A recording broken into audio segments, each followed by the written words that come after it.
Bienvenue Moustapha Semi.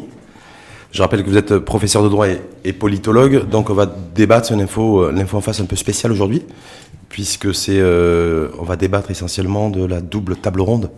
J'ai dit double table ronde parce que c'était sur 2 jours, qui s'est déroulée à Genève et qui vient de s'achever. Donc qu'est-ce que vous retenez? Si ce n'est que j'ai envie de vous dire, est-ce que ça fait pchit ou pas? Parce qu'il y avait beaucoup d'attentes et puis au final... Ça fait pas pchit.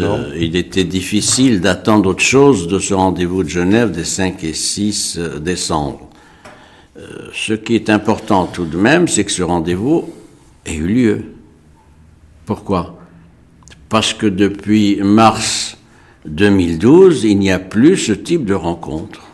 Depuis les fameux rounds de Manasset Depuis les fameux 9 rounds de Manasset de 2007 à 2012, donc il n'y a plus aucun contact à propos de la question nationale dans un cadre onusien. Donc on est resté pendant 6 ans, de 2012 à 2018, sans aucun contact ni officiel ni officieux entre les parties prenantes. Entre les parties prenantes, et les efforts de l'ONU à l'époque n'ont pas été probants. C'est l'arrivée, il faut le dire, d'Horst Kohler, le nouvel envoyé personnel du secrétaire général de l'ONU, en l'occurrence aujourd'hui Antonio Guterres, qui a permis d'avancer. Il faut rappeler que Horst Kohler est venu, il a été nommé en septembre 2017, il est en fonction donc depuis 14 mois, et dès le départ, il a dit il faut une approche nouvelle, il faut trouver une autre formule, une autre méthodologie. Il a eu des contacts, il a fait des tournées, il était là en juin, et il est arrivé à cette formule-là. De table ronde. De table ronde, qui est parrainée, appuyée par le secrétaire général de l'ONU et les membres du Conseil de sécurité. Les 5 membres. Les 5 membres permanents du Conseil de sécurité. J'ajoute que c'est un rendez-vous important parce que c'est un rendez-vous qui n'est pas en l'air. C'est un rendez-vous qui s'inscrit dans un schéma. Lequel? Il est lié à l'adoption de la résolution 2440 du Conseil de sécurité du 31 octobre 2018, laquelle résolution, dans son paragraphe 2, fait référence précisément à l'appui à donner aux propositions d'Horst Kohler, une table ronde, et elle dit que cette table ronde doit conduire à la mise en œuvre, la mise au point d'un processus de négociation. Processus politique. Bon, on va d'ailleurs y revenir. Je vais rester simplement d'abord sur la forme. Au niveau de ce rendez-vous, de ce double rendez-vous à Genève, première journée, on nous a dit tout s'est bien passé, tout le monde avait le sourire, les lunettes de soleil. Donc a priori, est-ce que ça veut dire que du coup, l'atmosphère était sereine, conviviale, de la part des parties prenantes, sachant que pour la première fois, les 4 parties prenantes, puisque l'Algérie aujourd'hui est partie prenante, à savoir le Maroc, la Mauritanie, le Front Polisario et l'Algérie, étaient détendues. Sur la forme, il y a un aspect qu'il faut relever préalablement, c'est la composition des délégations, en particulier de la composition de la délégation marocaine. Il y avait 2 officiels représentant l'État marocain, en l'occurrence Nasser Bourita, ministre des Affaires étrangères de la coopération, et Omar Hillel, notre ambassadeur à New York, aux Nations Unies, et 3 autres membres, 2 qui sont présidents de région, qui sont des Sahraouis de souche, avec une femme, c'est intéressant, c'est la première fois qu'il y a adjonction d'une femme dans la délégation marocaine. Le Hamdi Ould Rachid est président du conseil de région de Dakhla, et Khattat Inja est président du conseil de région de Dakhla. Et la femme, donc, elle est également militante associative et conseillère municipale de Smara. Ça veut dire qu'il y a un casting qui était... Oui, c'est un casting qui n'est pas inintéressant. C'est-à-dire que les séparatistes se sont retrouvés les séparatistes et l'Algérie se sont retrouvés face à une délégation marocaine mixte. Il y a un mix où il y a 2 officiels représentant l'État marocain. Et il y a des élus, ce ne sont pas des fonctionnaires, ce ne sont pas des agents d'autorité, ce sont des élus qui procèdent d'un processus électoral démocratique qui a eu lieu en septembre 2015. D'où évidemment la difficulté pour la délégation du mouvement séparatiste et de l'Algérie de se retrouver face à une délégation marocaine où il y a l'État marocain, mais dans cette composition, il y a des élus. Et donc, si quelqu'un peut parler de la question de nos provinces sahariennes, ces deux élus sont les mieux placés pour répondre et développer ce qu'il en est. Les deux élus, en fait, étaient représentatifs et exprimaient la voix du peuple sahraoui. C'est ce que vous êtes en train de dire. La voix des populations sahraouis. La population sahraoui. Et ils ont d'ailleurs, d'après les informations qu'on a pu avoir il y a quelques instants, lors de la première séance, ils ont mis en exergue quoi ? La vie dans les provinces sahariennes, les efforts économiques qui sont faits, le mode de vie, les périmètres et les domaines de liberté, l'implication de la jeunesse, etc. Oui, qui a été prise en compte. Ça n'est pas un officiel marocain de Rabat qui plaide pour le dossier du Sahara marocain. Ce sont des gens qui sont en place, qui sont venus expliquer à leurs compatriotes, parce que c'est des Marocains, c'est des Marocains sahraouis, quelles étaient les réelles conditions de vie dans les provinces sahariennes. Ça, c'est pour la forme. Simplement sur le, donc au-delà, donc vous confirmez, atmosphère extrêmement sereine, première journée. Atmosphère d'observation et d'écoute. Et d'écoute. Mais j'ai envie de vous dire, est-ce que l'ordre du jour qui restait assez superficiel a permis aussi, c'est peut-être aussi l'émanation de la volonté de Horskoller de créer autour de ces 48 heures à Genève un climat détendu, ne pas rentrer dans le dur, ne pas rentrer dans les sujets qui fâchent. Et que c'est ça qui a permis aussi une atmosphère détendue. C'était difficile d'envisager un autre ordre du jour que celui-ci, c'est-à-dire il fallait d'abord la prise de contact, il fallait ensuite que les uns et les autres acceptent de se retrouver dans le cadre d'une table ronde. Mais ça, ils le savaient avant de venir. Oui, mais c'est important. Oui. C'est important, c'est-à-dire de créer les conditions d'un dialogue entre les différentes parties. Et donc, les cadres se sont retrouvés. Chacun a exposé ses positions et il a d'ailleurs aménagé l'emploi du temps de telle sorte qu'ils passent le maximum de temps ensemble. Ils ont eu un déjeuner ensemble, le 5, ils ont eu un dîner ensemble également. Est-ce qu'ils ont déjeuné à la même table ? Parce que ça, on ne sait pas. Oui, parce que les réunions étaient à huis clos, il n'y a pas d'image, il n'y a rien qui a fait. Ils ont déjeuné avec Horskoller. Donc, il y a ce travail-là qui est intéressant, c'est-à-dire créer un climat au moins de respect et d'écoute. Voilà, je crois que ça n'est pas négligeable. A réussi ça, mais sur l'ordre du jour. Sur l'ordre du jour, il est évidemment un peu mince, mais pouvait-il y avoir un autre ordre du jour ?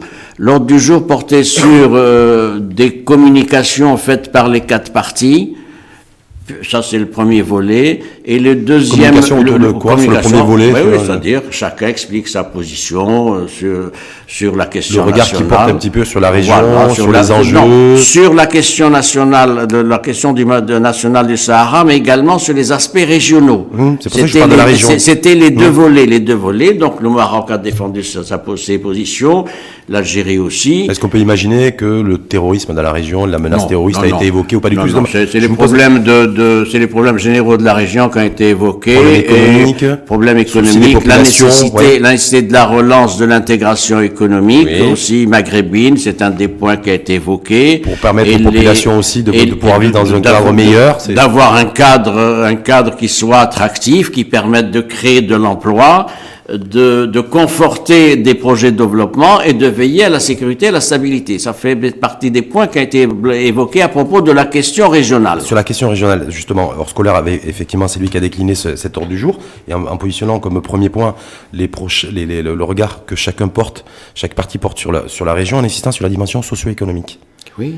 Ça veut dire quoi ? Ça veut dire qu'il faut nécessairement sortir de cette situation de blocage, de ce différend régional, parce que ça bloque aussi toute la mécanique économique de l'ensemble de la région, et que c'est les populations de l'ensemble de la région qui, j'ai envie de dire, subissent de plein fouet ce facteur de blocage avec une panne économique et des problématiques sociaux. Évidemment que l'une des clés de sortie, outre la solution politique sur laquelle on va revenir, l'une des clés de sortie, c'est aussi la mise en valeur d'intérêts économiques communs, partagés. Et donc la relance du processus maghrébin d'édification, qui dans le cadre de l'UMA, mais aujourd'hui l'UMA est en panne, et donc c'est tout cela qui a été débattu avec des échanges de vues sans qu'on soit entré beaucoup dans les détails. Moi je crois que les uns et les autres sont restés au niveau de généralité, de profession de foi, de pétition de principe. Les esprits étaient polarisés, évidemment, sur le condition d'accord ou pas d'un processus politique. Mais la volonté d'Horskoller, c'est quand même d'hisser en premier point, créer un climat. L'enjeu socio-économique de ce facteur de blocage. Créer un climat essentiellement de retrouvailles, renouer le dialogue et les fils du dialogue, et puis mettre en exergue les challenges posés à la région du fait du blocage qu'il y a sur la question nationale. Et les différents impacts négatifs sur les populations. Et simplement par rapport au scolaire, le fait est-ce qu'on peut imaginer que c'est lui qui a demandé à ce que toutes les réunions se tiennent à huis clos? Ou est-ce qu'on peut imaginer aussi que ça a été un consensus de toutes les parties? Non, je pense que c'était à sa demande. C'était à sa demande et ça a été validé par les partis, mais c'est lui qui est l'initiateur de cette formule à huis clos. Pourquoi? Parce que le huis clos permet de travailler, de débattre, d'échanger des points de vue, sans qu'il y ait des débordements médiatiques instrumentalisés par les uns et les autres. Donc on peut dire imaginez qu'après chaque séance, les responsables des 4 partis aient fait déclaration à la presse, etc., ça ne crée pas un climat. Donc le huis clos, et ça c'est la bonne approche aussi de règlement des conflits, il y a une phase huis clos de diplomatie secrète, même, c'est pas le cas, mais en tout cas le huis clos est un élément de la diplomatie secrète, et puis viendra le moment d'une diplomatie plus ouverte. Et d'ailleurs, ce huis clos a été finalisé par un communiqué très bref d'ordre scolaire qui n'a pas donné beaucoup de détails sur les résultats de ce rendez-vous de Genève. Donc ça veut dire que même la deuxième journée, il n'y a pas eu non plus de sujets qui fâchent, qui ont été abordés. On est resté toujours sur le même scénario, c'est-à-dire des détentes, de convivialité, d'essayer d'instaurer un climat détendu. Climat détendu. Quand on voit la déclaration d'Oscola envoyée en climat détendu, un climat de responsabilité et de respect et d'écoute, sans doute. Climat détendu, on n'a pas d'informations sur la teneur de ce climat et sa nature. A priori, il n'y a pas de tension particulière. Il n'y a pas de tension.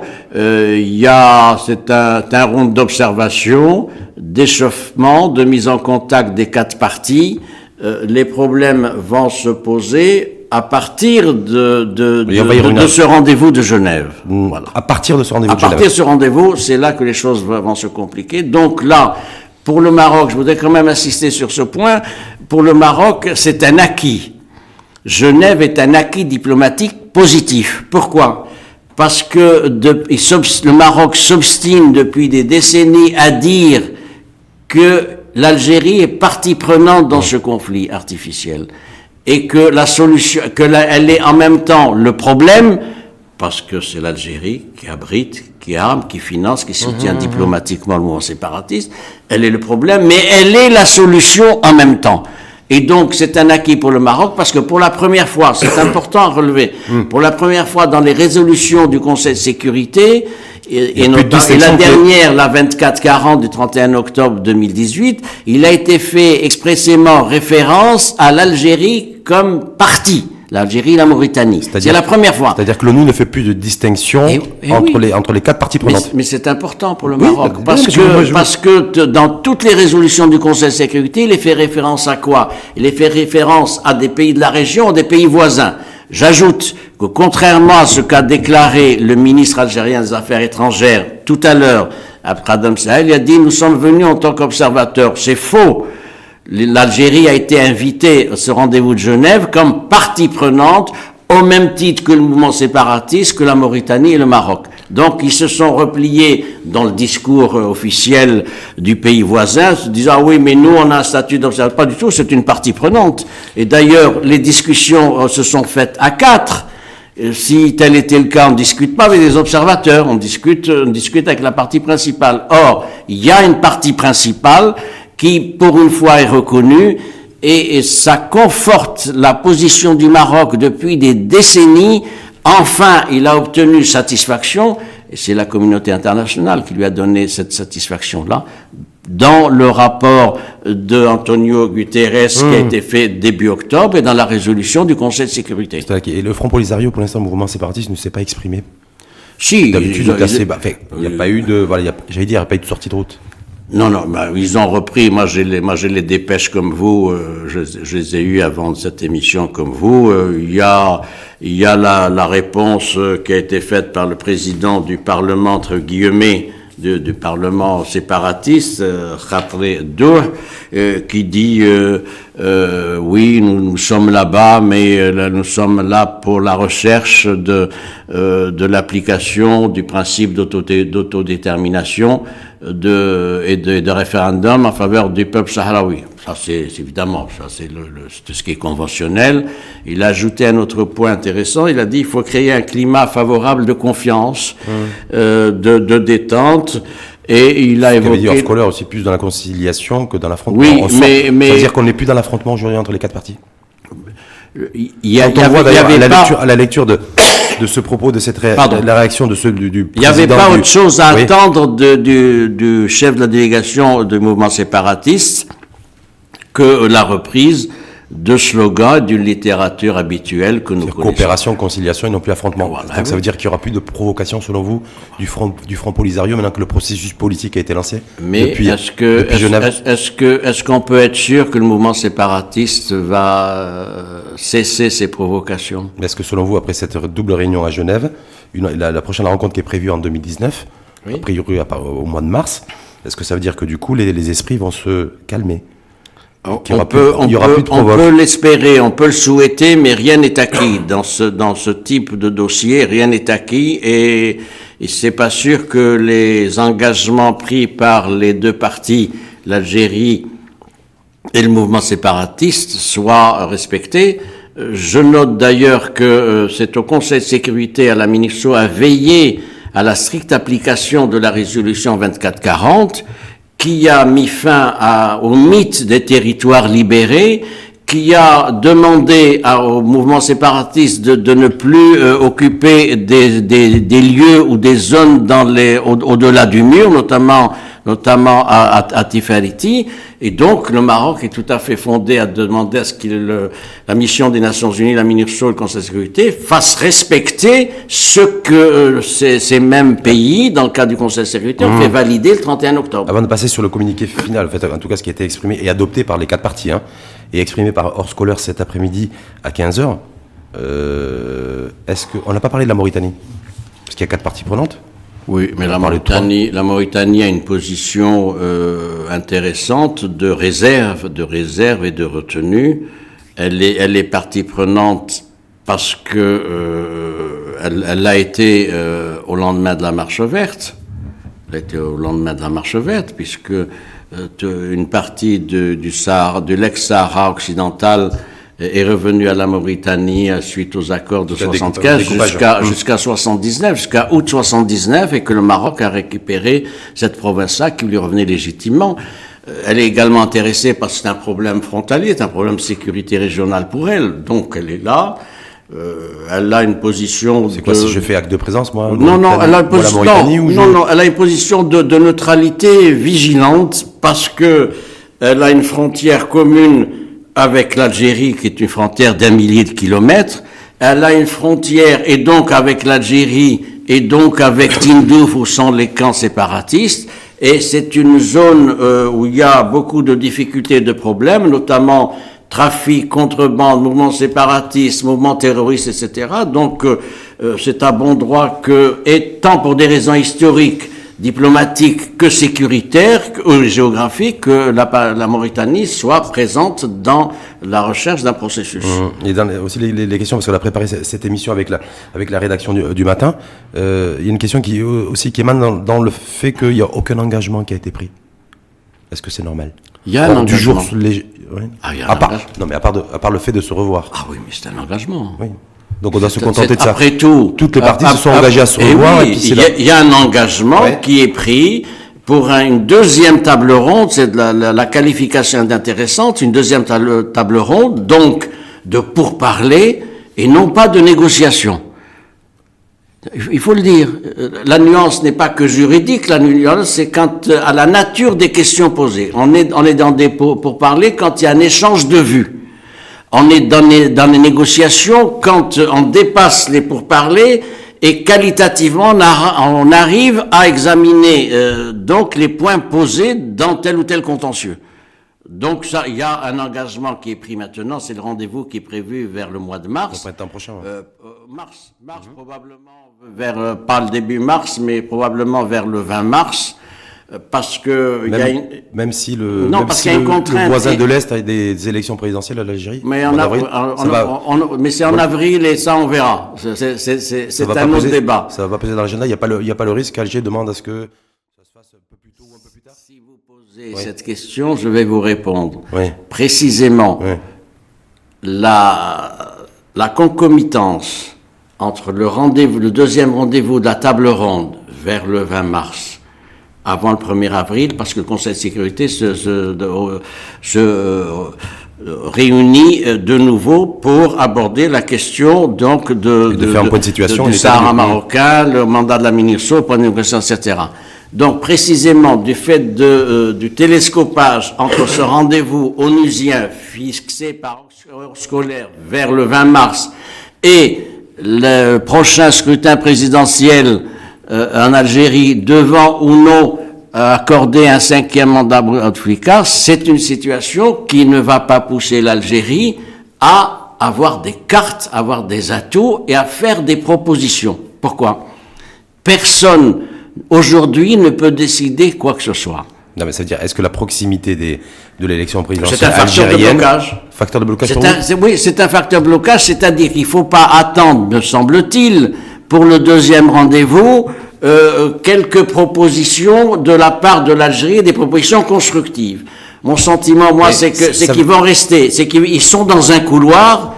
Ils sont dans un couloir depuis plus de 40 ans. Depuis 43 ans, ils ne sortiront pas de ce couloir diplomatique précisément du fait de l'agenda présidentiel d'avril. Est-ce que vous considérez que c'est un processus politique qui a été initié à partir de Genève qui risque de prendre du temps et qui risque de s'inscrire sur la durée? Est-ce qu'on est sur un temps long, un processus long? Oui et non.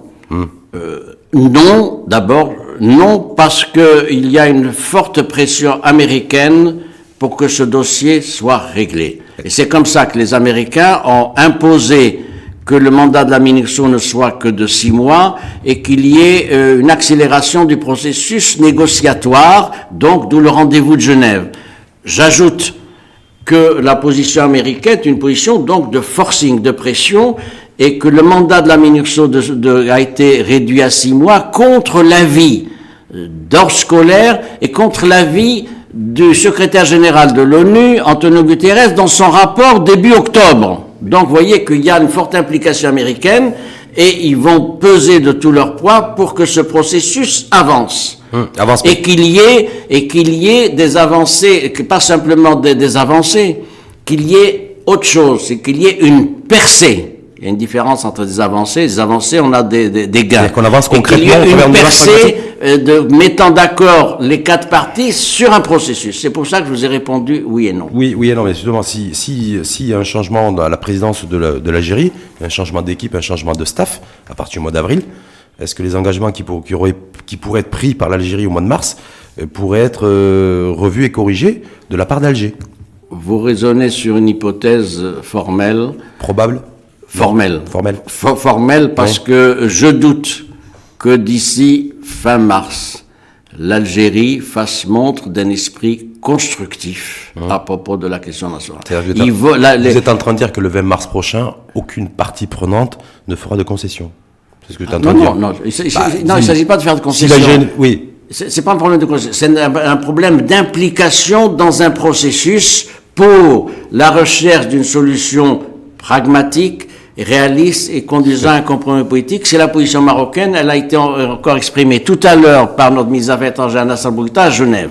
Donc je doute que vers la fin mars, lors du deuxième rendez-vous donc qui doit se traduire par une table ronde, je doute qu'il y ait de grandes avancées parce qu'il faudra beaucoup de capacité de décision pour que l'Algérie accepte une solution qui convienne aux intérêts supérieurs du Maroc sur la base de la prévalence du projet d'autonomie avec des aménagements, avec des procédures, etc. Qu'est-ce qui pose problème? Vous êtes en train de dire que l'Algérie risque de gagner un peu de temps aussi, puisqu'ils ont peut-être d'autres priorités, qu'il y ait l'élection présidentielle. On sait que c'est sous... Oui, voilà, c'est ça mais leur position diplomatique est moins confortable que le Maroc parce qu'ils vont apparaître comme un frein à la recherche d'un processus qui est voulu par les Américains, qui est voulu par le Conseil de sécurité et dont est chargé un envoyé personnel, en l'occurrence Oscoler. Donc, plus on va avancer dans le dur, plus les difficultés vont apparaître et plus la position de l'Algérie et des séparatistes sera intenable. Parce qu'il y a un processus, non, mais vous êtes d'accord, il y a un référentiel de négociation qui n'est pas négociable. Pour qu'on puisse avancer de manière concrète, vous avez dit sous la pression des États-Unis ou du Conseil de sécurité, il va bien falloir à un moment trouver une solution qui soit consensuelle, et donc du coup avec des partis qui fassent quelques concessions, on est bien d'accord. Si ça se fait pas au mois de mars, ça se fera ultérieurement, mais ça devra se faire. C'est là le temps long auquel vous avez fait référence. Je pense qu'on verra plus clair lors du deuxième rendez-vous de Genève à la fin mars. On sera davantage éclairé ensuite au mois d'avril lors de la réunion du Conseil de sécurité sur la question nationale, puisque Oscoler va faire son rapport. Le secrétaire général de l'ONU aussi, et à ce moment-là, les parties prenantes au niveau du Conseil de sécurité, notamment les 5 membres du Conseil de sécurité et surtout les États-Unis, vont, me semble-t-il, reprendre le dossier en essayant d'imposer... De remettre un coup de pression. Un coup de pression et d'imposer une formule. Je voudrais relever à cet égard, dans la diplomatie américaine toujours, et a fortiori probablement avec le nouveau président Trump, il y a beaucoup de brutalité et une volonté d'imposer. On peut vous citer toutes les affaires où les Américains sont venus avec un plan d'imposition en Afrique, en Europe de l'Est, ailleurs, etc. Mais ils l'ont fait aussi en Irak. En Irak, etc. Mais donc, à partir de deuxième rendez-vous, je résume, à partir du deuxième rendez-vous de mars et de la réunion du Conseil de sécurité en avril consacrée à la question nationale, nous aurons une clarification des positions des uns et des autres. Est-ce que vous ne pensez pas qu'Oscoler va mettre la pression sur toutes les parties, y compris sur nous, parce qu'il sait qu'il a ce fameux rendez-vous à New York au siège des Nations Unies en avril, qu'il va falloir qu'il vienne pas avec des poches vides. Il va falloir qu'il ait des choses. Donc, du coup, est-ce qu'Oscoler, par exemple, peut se contenter d'une réunion bis à Genève au mois de mars? Avec, on n'aborde pas les sujets qui fâchent, on continue à discuter, on continue à palabrer. Est-ce que c'est ça qu'il va faire comme reporting au Conseil de sécurité au mois d'avril?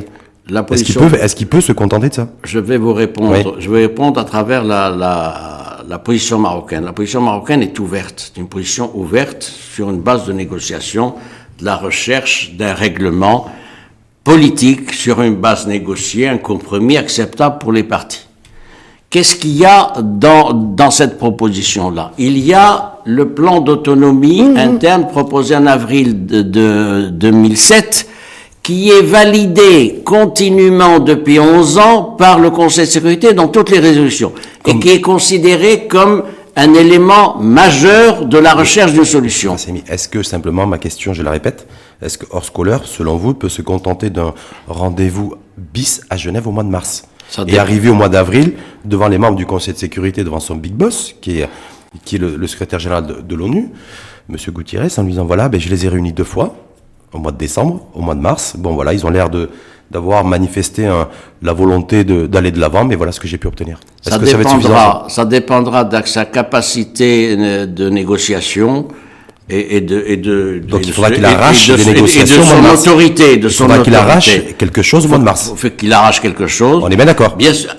2, il faut qu'il ait le soutien du secrétaire général de l'ONU d'ici mars et qu'il ait le soutien des Américains. Je note au passage que hier, le numéro 3 de la diplomatie américaine, Richard Hell, qui était au Maroc et en Algérie, a téléphoné à Genève au ministre mauritanien des Affaires étrangères, Ismaël Chir. C'était quand même intéressant.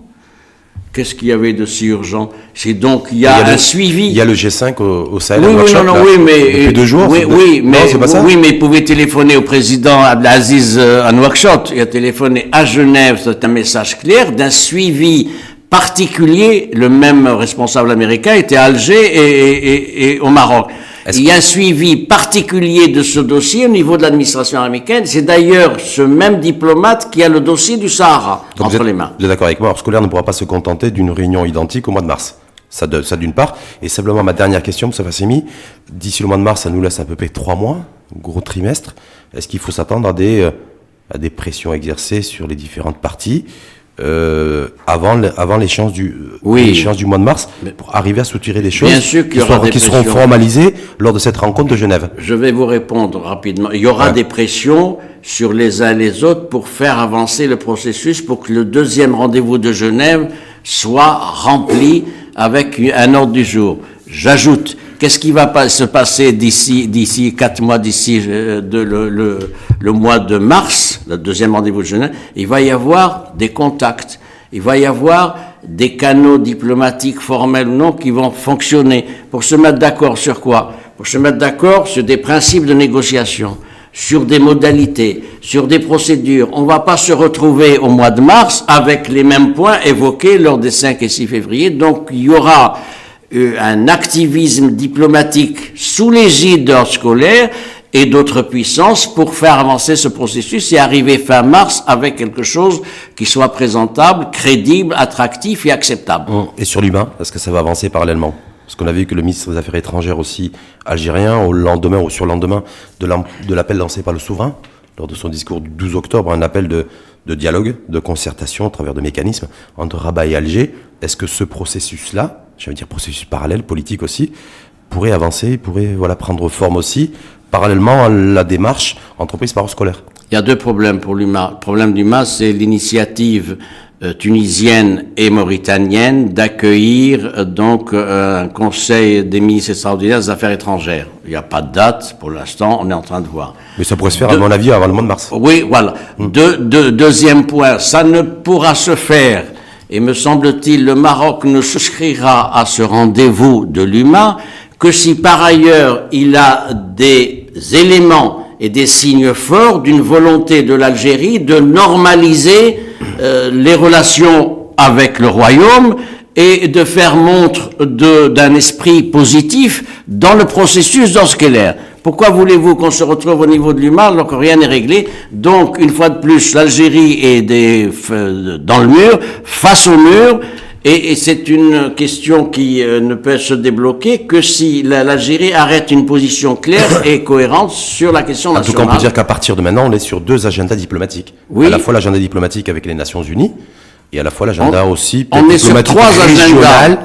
Sur 3 agendas, si vous permettez. Premier agenda, oui ou non, un conseil des ministres des Affaires étrangères extraordinaire proposé par la Mauritanie et la Tunisie. Il se tiendra de manière conditionnelle si des éléments poussent dans ce sens, c'est-à-dire s'il y a un signe fort de l'Algérie, sur le deuxième agenda.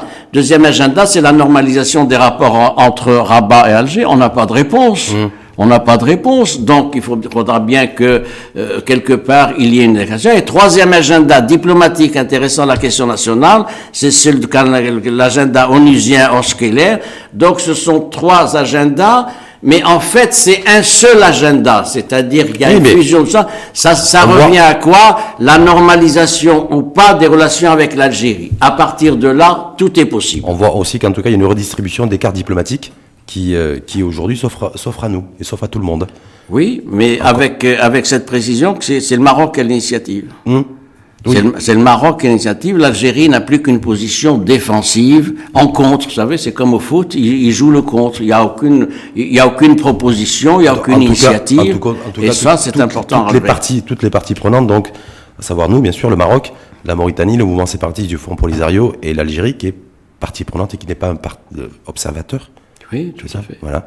Se retrouveront au mois de mars prochain. Voilà. Et d'ici là, en fait, on suivra les différents développements. Et nous aurons des éléments des éléments d'ici le mois de mars parce que nous allons voir déjà comment Alger va réagir à l'offre royale de normalisation avec le pays voisin.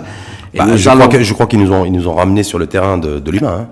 Oui, mais l'UMA, il ne peut pas y avoir de réunion de l'UMA s'il n'y a pas un signe fort d'un début de normalisation entre le Maroc et l'Algérie. Un jour, un grand homme m'a dit que pour comprendre les enjeux diplomatiques, il fallait savoir jouer aux échecs.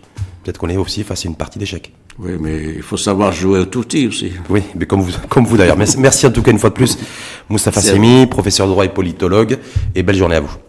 Merci à vous.